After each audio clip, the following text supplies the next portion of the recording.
So I'll just quickly come to the investment process that we have laid out, and it's a very process-driven approach.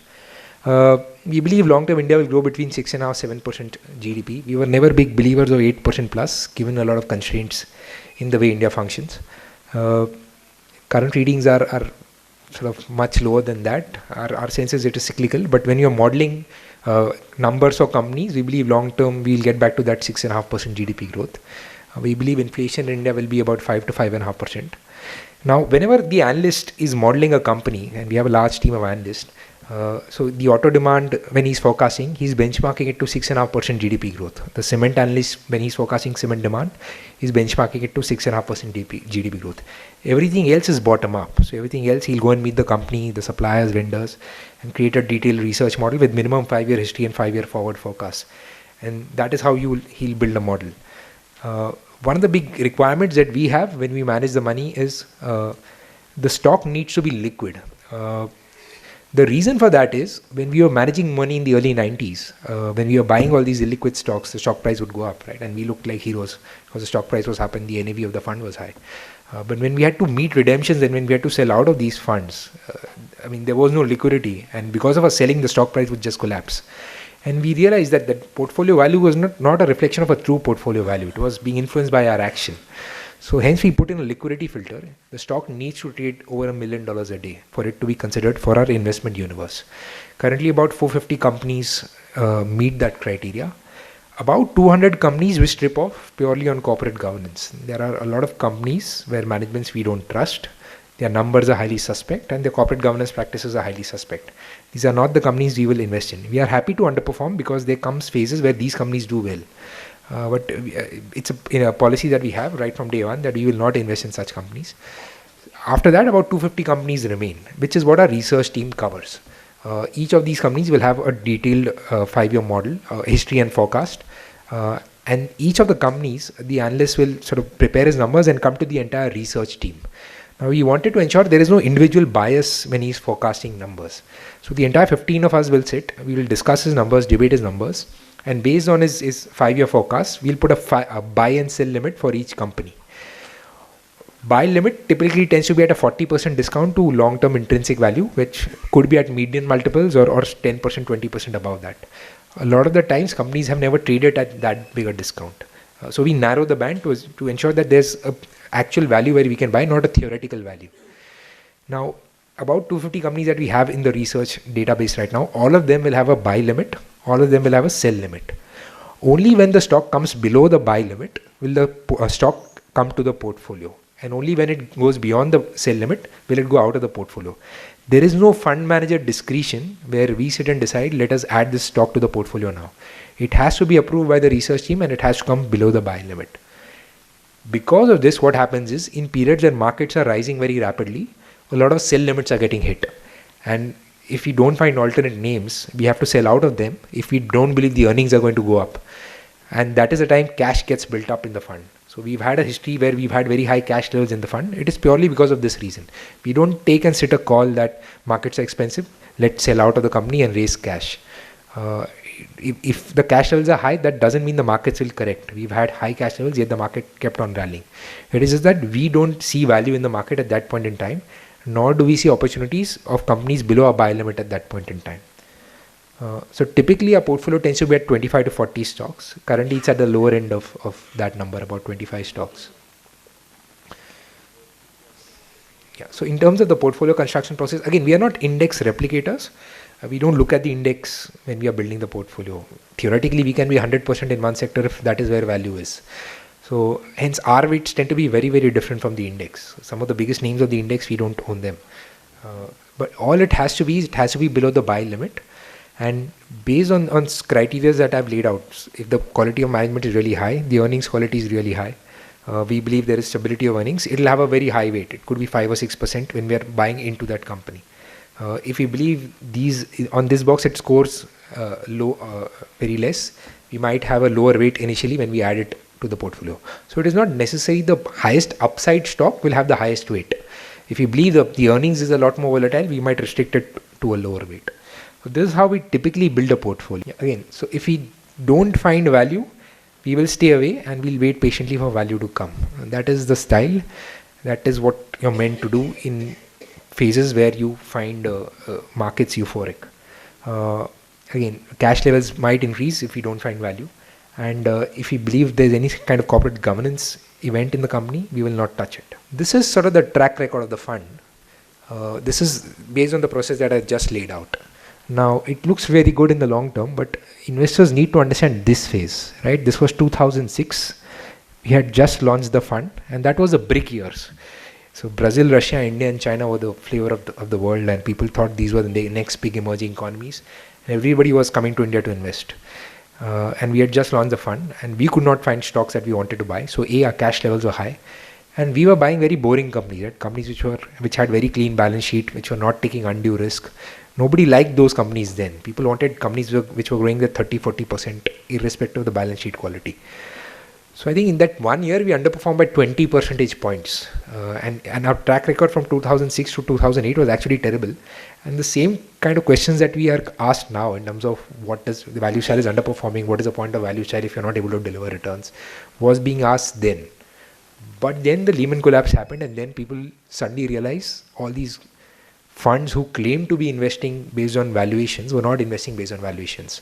So in markets, you can invest for two reasons. A, you think the company is cheap, you buy them, and eventually the market recognizes the value of those companies, and the company gets re-rated and you sell out of them.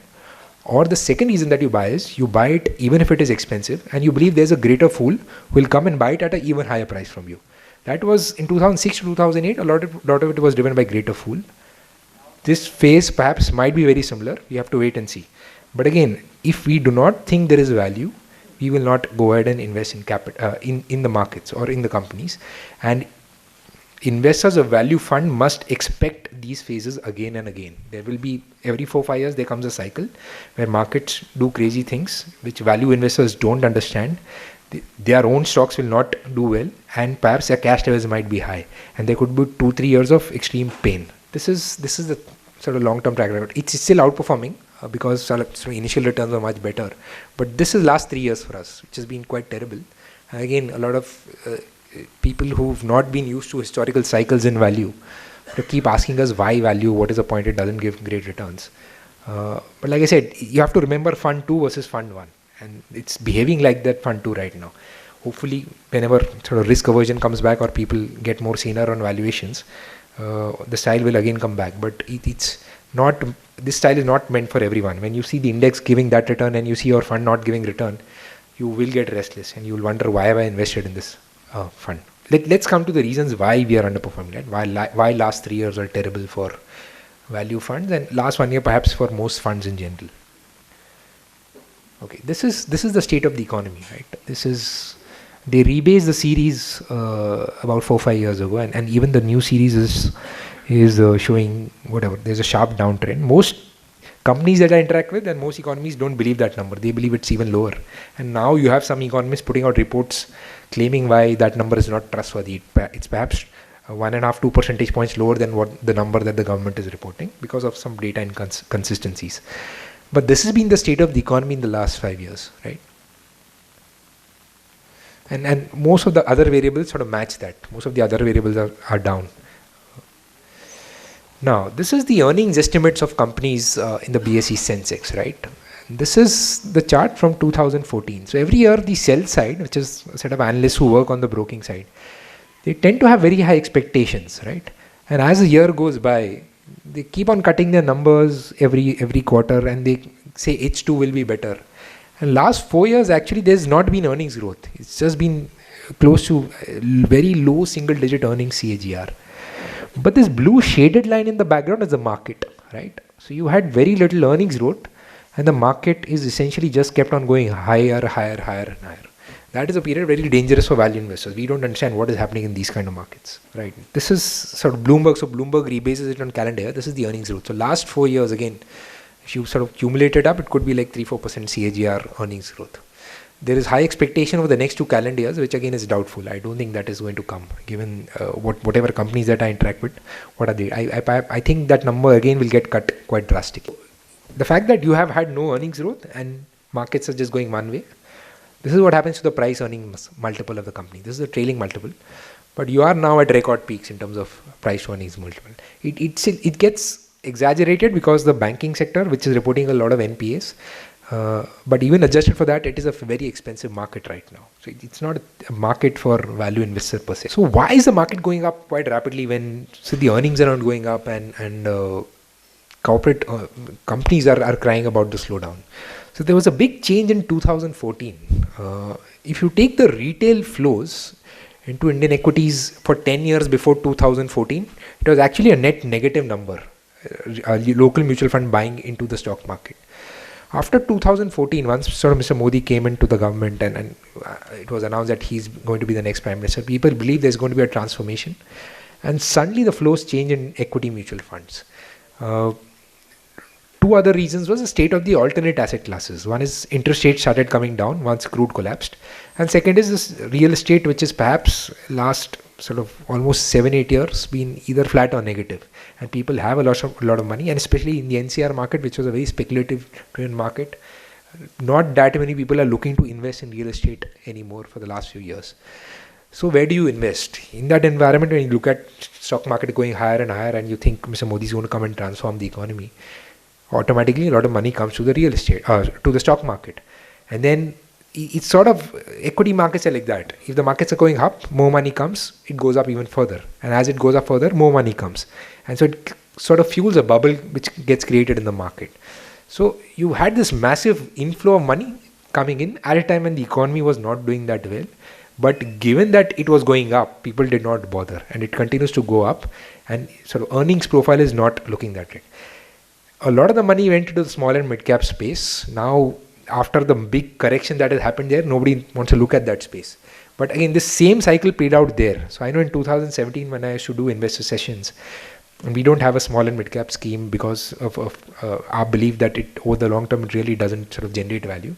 But the number one question that we used to be asked is, why don't you have a small and mid cap scheme? Look at their performance. It's such a great place to invest. Now nobody tells me that, but this is what happened essentially.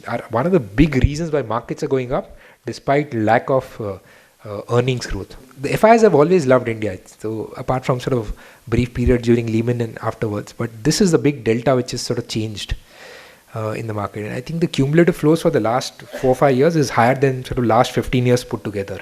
The kind of money that is coming to the local mutual fund, which again fueled a big rally, especially in the small and mid cap space, which went up, and then there's been a sharp correction. The larger cap numbers the large caps have not corrected, and I'll come to you the reason, at least our sense of why it has not corrected so far. But it was a very speculative phase, and it continues to remain a fairly speculative phase in the market. Over the long term, large caps have actually done better, but in this phase, it looks like sort of at least when they were here and the large caps were here, all people wanted to do was just invest in small and mid cap funds. Now, given the collapse that they've seen, and again, I come back to Fund 1 versus Fund 2. A lot of the Fund 1s are seeing a lot of erosion in NAV value right now.